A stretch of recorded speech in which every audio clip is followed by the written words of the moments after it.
nothing else makes any sense. Obviously, as a human being, I have to identify with the scriptures that say you can look at nature and see God. You really can't look around and say this all happened by accident on its own. You can see God's hand. You have to know that someone or something created what you see. And then as you look at religion, of course, where I'm from, I was raised around Christianity. But then as I came to adulthood, of course, I looked somewhat at other religions, and immediately I see things that don't make sense from that. And especially now that I've come to the present understanding of the Bible, it all makes perfect sense. It all fits so well, and you've got this book written over thousands of years that makes perfect sense from lots of different people, lots of different backgrounds, different ages in time, and yet once you understand it for what it says and not what people tell you it says, you take the time to do your own research and understand what it's really saying, it all blends well. It's a plan from start to finish. The Old Testament tells you the plan. The New Testament is the rest of the story, and it makes it plain. It makes sense. So what's your background, and how did you come to the one God? I was raised in Trinitarian Church and believed that I was over 50 years old, but during that time I became very disillusioned with churches that I attended, the way, not only the way the people were, but things that didn't make sense. I remember the first time I read John chapter 1, I thought, that makes no sense, because I was told what it said and how to interpret what it said, because when I read it, I thought, what does that mean? So then when I asked my church leaders, I still remember, I was a young man, that made no sense to me. But through the years, I was like most people, I think, in America especially. I had questions. Some verses of the Bible would talk about the kingdom of God. Some verses seemed like they said that I would go to heaven, but if I did, what in the world would I do there? And so I had different conflicting ideas. I did not know. I was not comfortable. And even some of the things that pastors did, I thought, this just isn't right. And I had attended churches where the people would vote on whether you were allowed to be part of the congregation or not, and things like that. But I had become disillusioned to the point that I was attending nowhere. And I had looked at different things. I had prayed, seeking the truth. I asked God to help me find the truth. I'll have to say, I fell away from God. I kept Him there. I knew that I wanted to trust in God. I wanted to live for God, but I wasn't.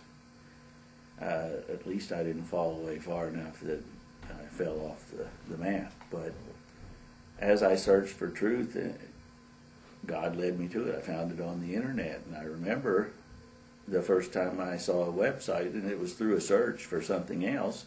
I was searching for one of the other things I was looking at that didn't make sense to me. Landed on this website, and when I started reading and understood what it was saying, it scared me to death. I had been taught that stuff was heresy, and I thought heresy meant that's blasphemous stuff that will just get you destroyed. It was like, oh man, I'm going to get struck by lightning if I don't get off this website. What website? It was the Restoration Fellowship website. And I remember telling myself, it's painful to read things that you don't agree with. That's highly uncomfortable for me. But I said to myself, you've been seeking the truth. You've asked God to show you the truth.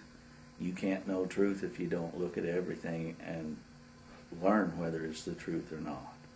So I had to study it. And what made me comfortable with that was on the first page of what I was reading, Anthony Buzzard said, "Do not take anything that I say as truth. You must research it for yourself and see if it makes sense." So for the first time I started to do that, and very quickly I could see that it was truth. Now, what I was reading on the website made sense on its face, but I still had to look up those words, and that was a new experience for me. I'm not sure, because of my position. I'm not going to be I'm not going to be placed in that position whether I need to decide to be in the Army. So I haven't examined it that closely.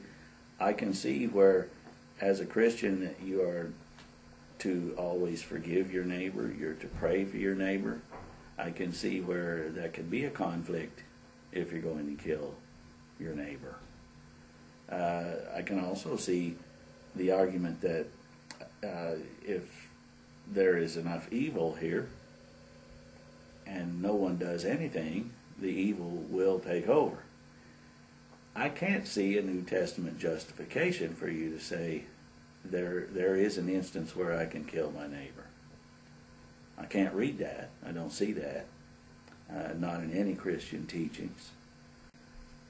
You'd have to pray for God's will to be done, and I suppose you could look at many examples like Gandhi to see that peaceful means do accomplish things. You can't say that peaceful means won't work, but you can't ignore prayer. Prayer to accomplish God's will is what's necessary. We don't know His will. We do not know who He thinks should be in charge of anywhere at any time. No world leader is ever there without God's will being accomplished.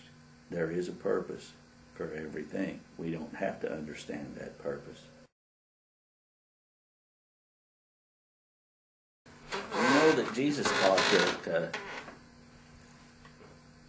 there's a very narrow way, and very few will find it. And there are millions and have been billions of Christians, so-called. So I can't say that calling yourself a Christian is going to get you the desired end result. I cannot say that God does not hear people when they seek Him. In my present point of view, I would have to say I was not a true Christian, a follower of Christ, until I came to the understanding that I have now. And yet, I spent years as a deacon in my church, a lay minister. I have preached sermons, I have baptized people, but not in a way that I now believe was correct. So, Christendom is a large body of people who think or hope they're doing the right thing. Doesn't mean that it is the right thing. And the only thing that matters is what matters to God. Cain tried to worship God in the way that he saw fit, which was not what God commanded, and it didn't work for him. And we're the same way. But when we seek God with earnest prayers, He can bring us to the right understanding. He can forgive us. He can use us in whatever way He wants to use us. But simply calling yourself a Christian or attending a service on a regular basis or doing things that you think should be sufficient is not good enough. You'll have to seek out God's will. And so then our purpose is to help lead others to that understanding that they have a purpose. They need to seek that purpose and to work within God's will, not our own.